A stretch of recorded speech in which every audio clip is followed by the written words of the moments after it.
Vous avez une table de ping-pong chez vous, mais vous ne savez pas quoi en faire car vous êtes nul avec vos mains? J'ai une solution pour vous, ça s'appelle le Tech Ball et c'est maintenant sur Super Sport 3000. Frankly, my dear, I don't give a damn.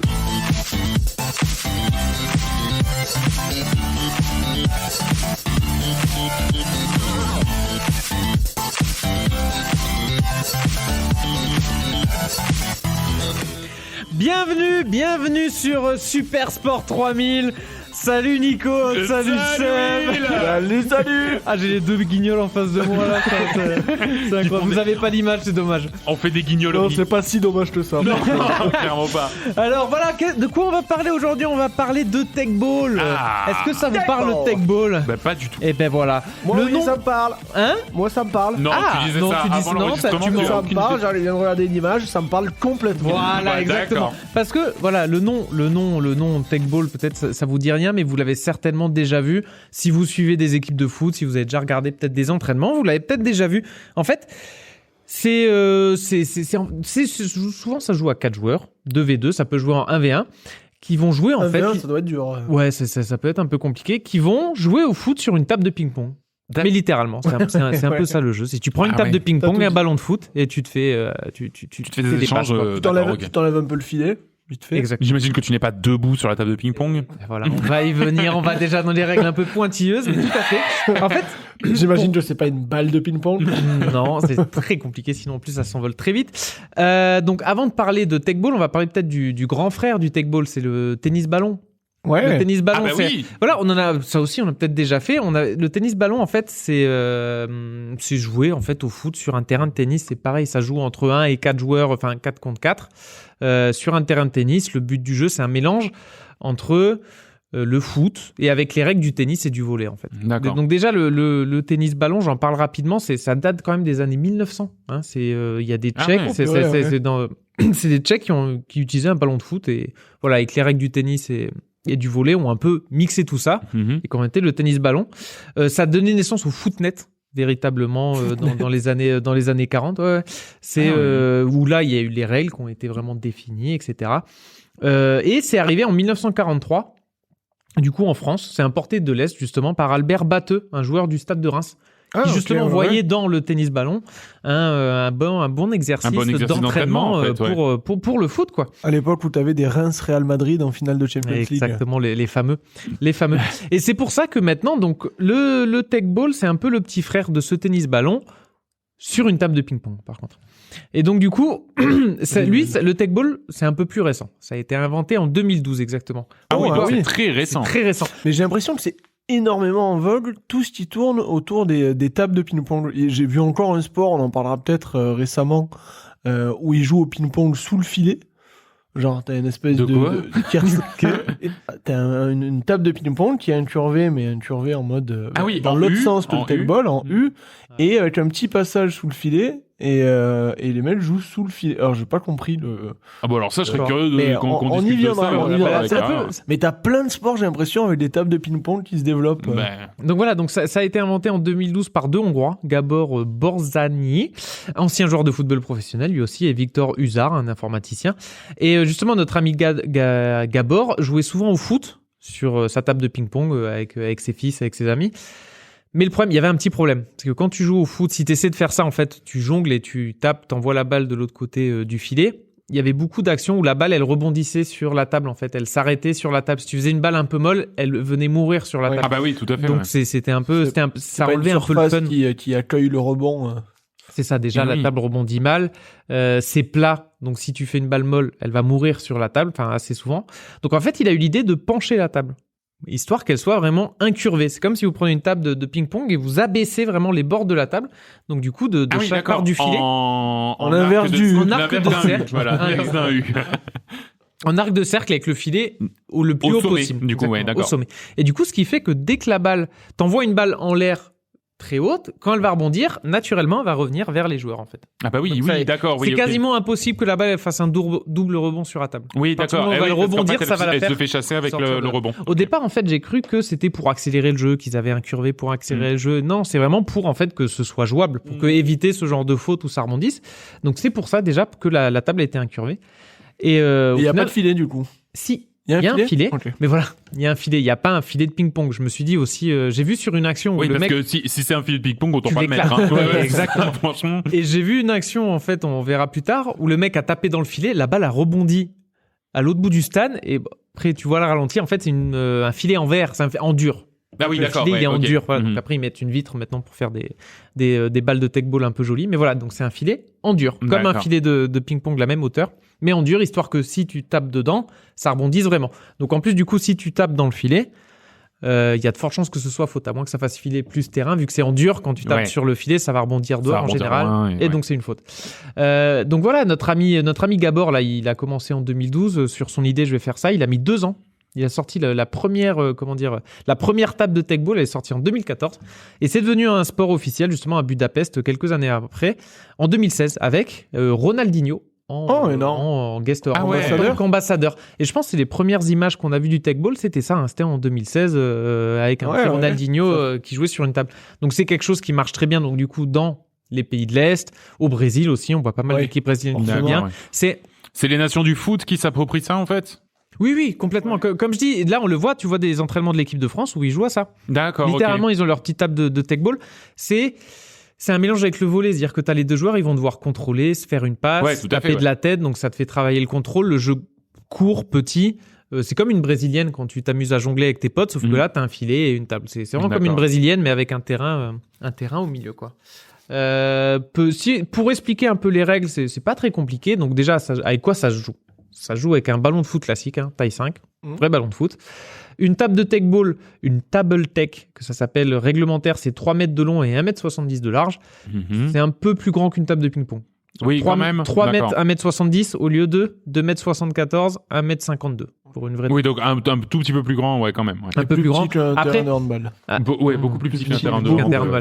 Après, c'est plus grand, mais vu que c'est incurvé, vu que c'est plus grand mais incurvé, au final la surface elle doit être à peu près pareille, je pense. D'accord, oui, je vois ce que tu veux dire. Ça peut se jouer à 2 ou en simple, donc ça peut jouer en mixte aussi. Il y a le double mixte qui existe dans toutes les compétitions. Pour les règles de jeu, il est interdit de toucher le ballon avec la même partie du corps 2 fois de suite. C'est un peu. Ah, ok. Si je contrôle avec le pied, je peux pas faire la passe avec le pied. Faut que je fasse la passe avec la cuisse, avec la tête. J'ai le droit à 3 touches par équipe.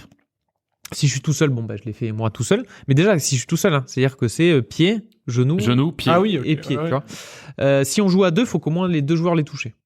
Forcément. En général, forcément. Donc tu peux pas prendre de volley pour la renvoyer tout de suite. Exactement. Donc ça veut dire en général comment ça se passe. Il y a eu un gros match, c'est contrôle.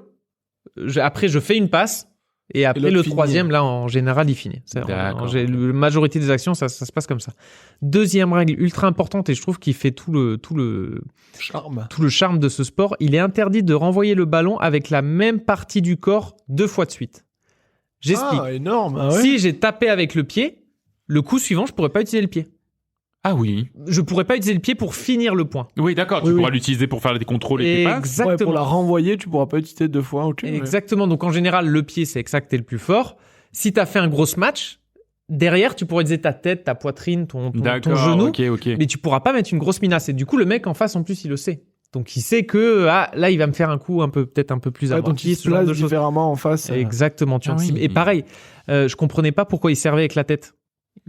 On verra, ils servent avec la tête parce que comme ça, coup d'après, hop, ils peuvent mettre un coup de pied. Voilà, parce que je me disais service au pied, tu dois les tuer les mecs. Il y a moyen de faire quelque chose. Mais t'as le droit au moins de faire un service au pied en soi. Oui, t'as le droit. Et donc voilà, mais en même temps avec le service de la tête, ça te permet de faire une balle pas trop forte, bien plate, avec un terrain incurvé, une balle bien plate, ça fait que de suite elle est très vraiment au niveau du sol quoi. Elle roule elle prend. Mais vraiment. Prend la comme je disais, donc en double, faut que ça se touche les 2 personnes. Pendant le jeu. Ni la table ni l'adversaire ne peuvent être touchés. Voilà.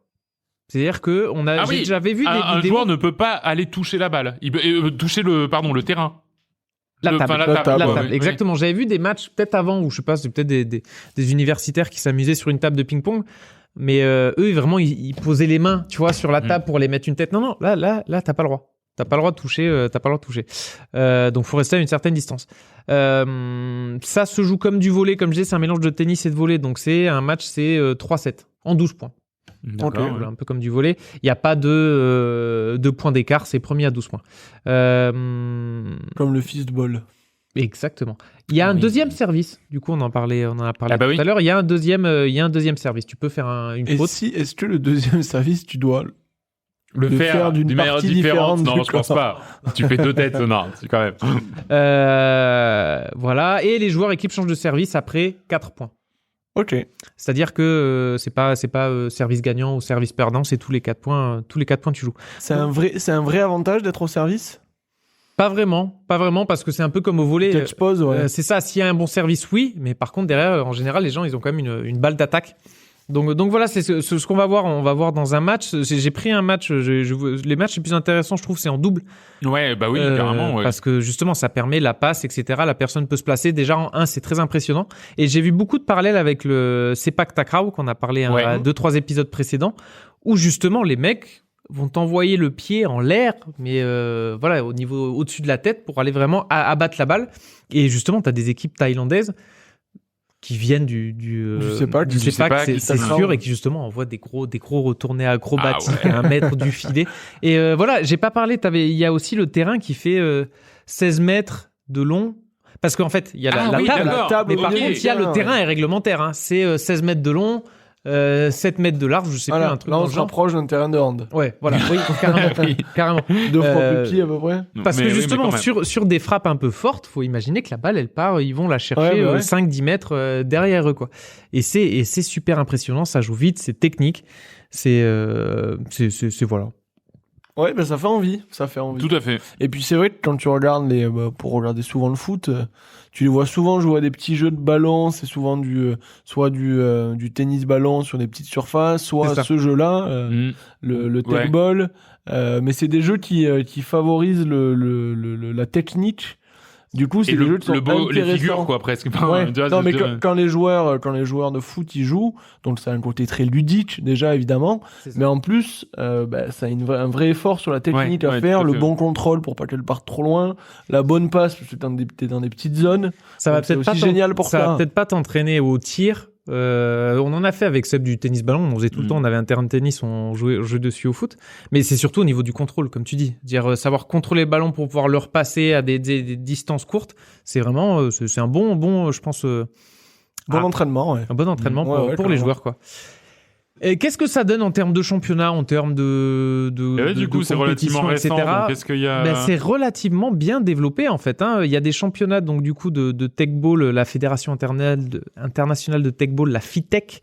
Stylé. Voilà, hein, qui organise du coup depuis 2017. FinTech. Ouais. Bon, blague de geek.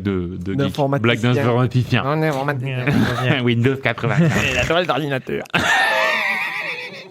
Donc c'est pas les informaticiens qui ont créé la FITech, et pour dire, en 2021, il y a 122 fédérations nationales, hein, donc 122 pays qui peuvent être représentés. Mais ça a pris, c'est un truc Du truc.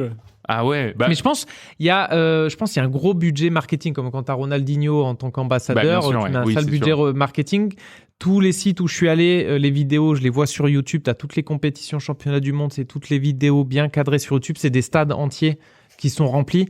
Ça marche plutôt bien. Donc depuis 2017, il y a des championnats du monde tous les ans, sauf 2020 et 2021. En France... Ah, pourquoi il n'y a pas eu ces années-là? Non, je sais pas non plus. Donc le dernier championnat du monde a eu lieu en 2022.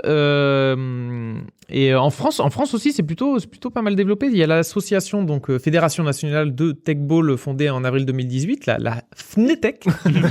Moins stylé. Moins stylé. Ouais, un peu moins. Qui en plus, du coup, en 2018, a co-organisé donc avec la FITech la 2e édition de la Coupe du Monde. Ah oui, elle était en France, à Reims. En 2019. Donc en 2019, vous avez vidéo de Ronaldinho qui fait du en buvant du champagne. Ouais. C'est clairement le style du type. C'est ça. Tout ça avec 4 femmes autour de lui. En plus, tu le vois, il est facile. Hein. Tu vois Ronaldinho qui joue au tech ball, ses petits coups d'épaule et tout, c'est magnifique. Oui, ça doit sembler incroyablement accessible comme sport quand tu le vois jouer. Ouais, c'est simple ça. Non, ça pas du tout. J'ai J'ai un peu fouillé du coup, et comme je te dis, le site de tech ball, après, t'as des différents clubs et tout par pays. Donc là, j'ai vu en France, il y a 17 clubs. Il y a 17 clubs en France, il y en a un à Nice. Il y en a un à Nice, il y en a un en Corse, beaucoup dans le nord-est et dans le nord, Paris. Voilà, région, au moins 5 ou 6 qui sont à Paris.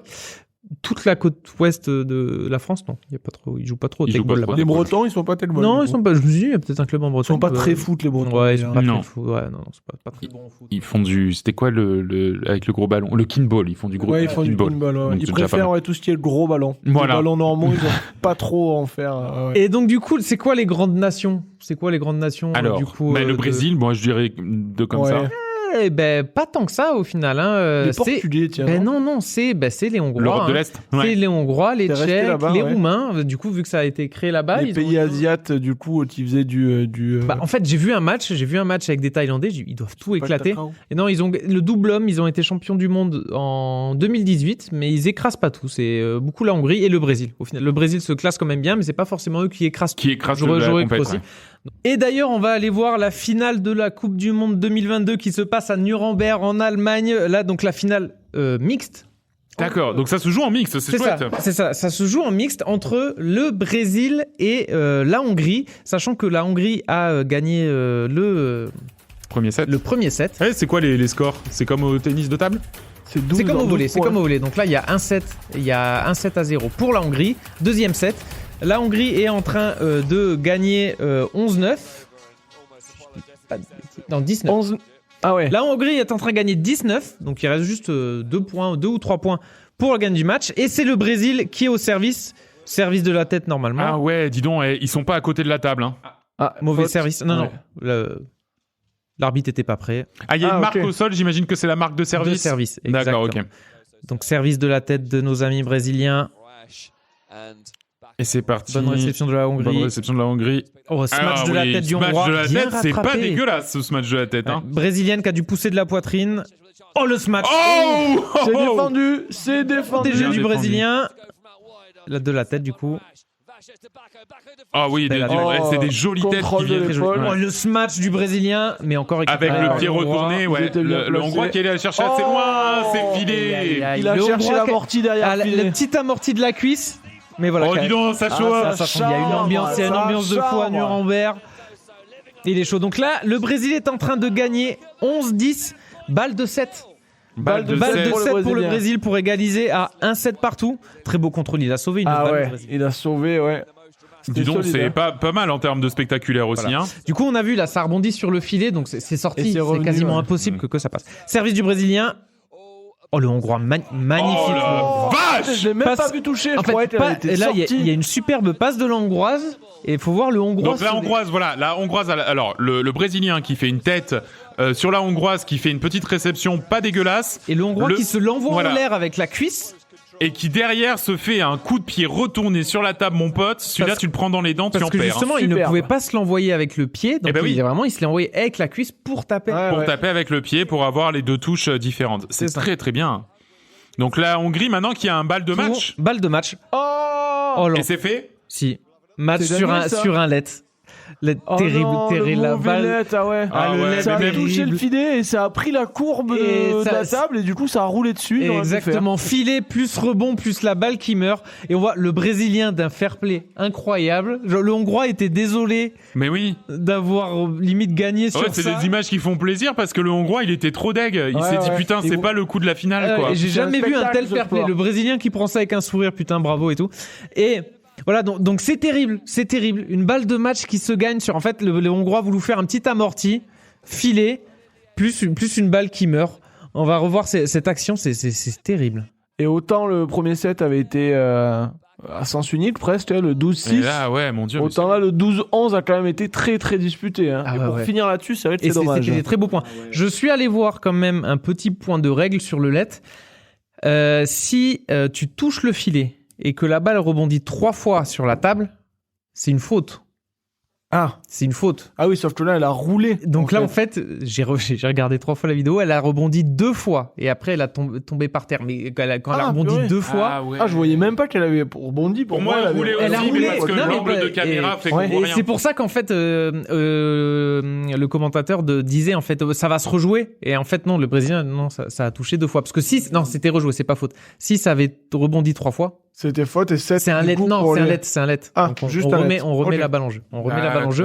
Et donc là, il était limite désolé. Putain, Vraiment comme le net au tennis, Ouais, quoi. il aurait préféré la rejouer, quoi. My bad, désolé. Voilà, donc voilà, cette finale qui s'arrête un peu pour... en autre boudin. Pour les Hongrois. Et si vous voulez voir la finale, le lien est dans la description de l'épisode. Ça vaut le coup, c'est très spectaculaire, ça aussi. C'est vraiment incroyable. Et comme je vous dis, là, il commence à s'envoyer des trucs. C'est pour vraiment le smash, c'est le mec qui réceptionne le ballon, va envoyer la balle en l'air le plus près du filet. Et là, ça veut dire smash vertical sur la table et ça peut partir à 10 mètres, quoi. Donc non, j'ai trouvé ça super impressionnant. On connaît tous, on a tous vu peut-être des images de Et ça fait partie de ces sports de balles très, très, très spectaculaires. Ah ouais. Ça me donne envie de m'acheter juste une table pour ça. Bon, après, je pense que ça doit coûter bien cher parce que c'est très spécialisé. Tu peux la fabriquer, toi, Will. Hein? Je me la fabrique carrément. Courbé en plus, comme ça, incurvé, ça doit pas être trop chiant à faire du tout. Non, donc voilà. Tu viens t'asseoir sur une table que t'achètes pendant un petit moment, à deux. Ouais, va finir par s'affaisser. Et puis l'un dans l'autre, tu l'avais fait. En plus, j'ai une bonne technique pour plier les tables de ping-pong. Je vous la raconterai. Non, donc voilà. En plus, comme je disais, c'est bien développé en France. Il y a une vingtaine de clubs presque. Donc, il y a moyen que vous y en ayez un pas loin de chez vous. Là, justement, le club de Nice de Tech Ball, j'ai regardé un peu des vidéos pendant les matchs de l'OGC Nice. Ils se mettent à côté des stades pour faire des petits stands de découvertes et tout, etc. Ah, génial. Ah non, c'est vraiment pas mal. Voilà. Donc, si vous aimez bien le tennis ballon, voilà, il y a le Tech Ball qui existe, il y a des fédérations. La fédération plus l'inscription, c'est des compétitions ouvertes. Donc, tu as juste à t'inscrire sur le site web avec un certificat. Tu demandes une licence. Ah, si, ouais. Donc, ça te crée une licence. Je pense que tu payes aussi ton adhésion. Mais après, tu as des tournois qui se font tout au long de l'année par la fédération française de Tech Ball et tu peux aller t'inscrire, faire ton championnat. C'est des championnats en général sur 2 jours. Comme ça, une journée entière, tu as un petit tournoi et puis voilà, tu as ta petite compétition. Trop bien. Ouais. Trop bien comme sport. Donc voilà, c'était le Tech Ball. Merci à tous de nous avoir suivis. Super Sport 3000 est un podcast de la galaxie Coop et Canap. Rendez-vous sur coopetcanap.com pour retrouver tous nos podcasts ainsi que le lien vers le Discord et sur nos réseaux sociaux @supersport 3000 sur Twitter. Si vous avez apprécié ce podcast, laissez-nous 5 étoiles et un petit gentil commentaire. Nous les lirons avec délectation. Et si vous pratiquez un sport méconnu, comme le Tech Ball, ou même qu'on connaîtrait pas. On a une bonne liste, mais je suis sûr qu'il y en a plein qu'on n'a pas encore vu. C'est sûr. Et que vous voulez nous en parler, notre porte est grande ouverte. Merci Seb, merci Nico. Merci Will. On se donne rendez-vous pour un prochain numéro. Vous découvrirez peut-être votre nouveau sport favori. Ciao les gars. Salut. Bye bye.